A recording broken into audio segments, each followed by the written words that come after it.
Hello everyone, welcome back to my channel. In today's video we'll be learning this amazing pouch. You can use it for souvenir bag, purse and the rest of it. So I'm happy to have you back and I'm happy for you to see me once again on your screen. I'm very sorry for not posting. I underwent a kind of will I call it an attack that has been beyond my comprehension, but I thank God that God intervened. I'm happy to be here again. Thank you so very much for those of you that have been checking up on me. I appreciate. Okay, this is the fabric that we'll be using for our pouch, which is measuring 13 inches by 9 inches. You only need just this one, so you can go ahead and start all your scraps and make use of them in this festive period. So after that, you're going to fold it. You place it on fold, so you're going to place it as shown.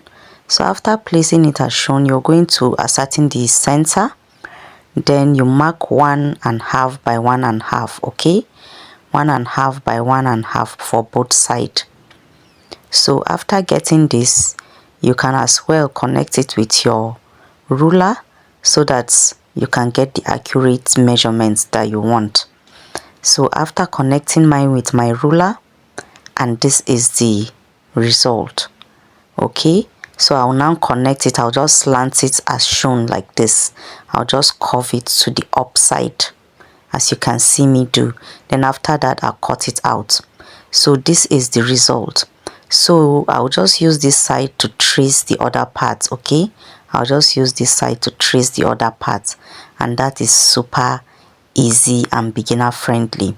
So after tracing it, to get the accurate part also, I will use my marker, my pencil, anything that you want, your chalk, and then just trace it. Okay, so after tracing it, you're going to as well cut it with your scissors. So after cutting it, this is the result. Okay, after that, I'll place my logo or any decoration of your choice.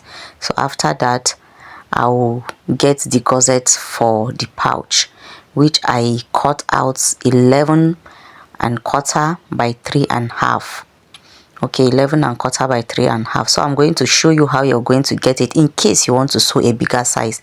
So these wings, you're going to curve it as shown, then you mark like this. Okay, so that you can make a bigger size for those of you that normally ask.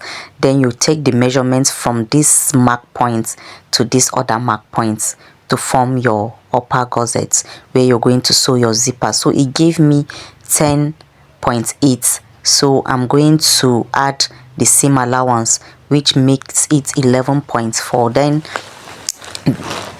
11 and quarter. Then this other side, the wings is measuring 3 inches. Then this 11 and quarter by 3.5, I also added the seam allowance.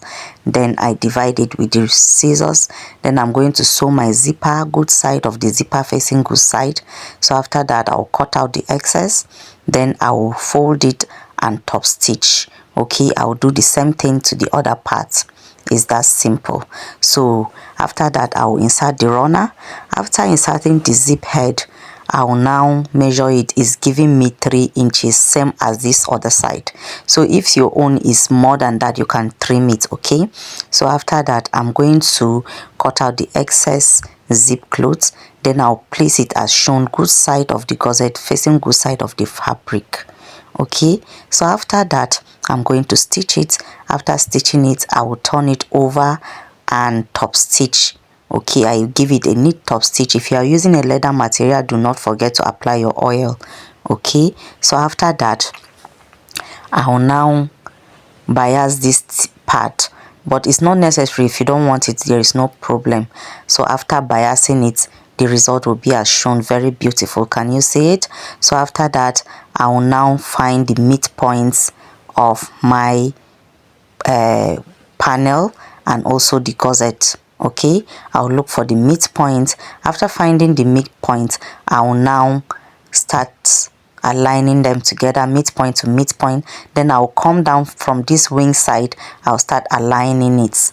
Okay, so for my own, it's not going to be that enough, so I'm going to notch it so that it will fit in into the panel. Okay, I'll notch the gusset so that it will fit in perfectly well, so that it will be okay. Okay, but if you do your own, if you place your own and it's equal, do not notch it, because Ayim Craft is notching her own. Just leave your own like that so that it will not be excess. Okay, so after that, I'll just align it like this, and then I'll repeat the same thing to the other side all through. Then I'll go ahead and stitch it all round. Okay, so after stitching it all round, I'll now bias it up with my bias tape for neatness. Okay, can you see the neatness of the interior? So after that, I will flip it over, I'll turn it, I'll align it very well, arrange it very well with the help of my hand to bring out the shape of the pouch. Okay, so after doing this, I'll now bring this small fabric in case you need a handle to your pouch. Okay, so I'll bring this small handle in case you need it, which is measuring 9.5 inches.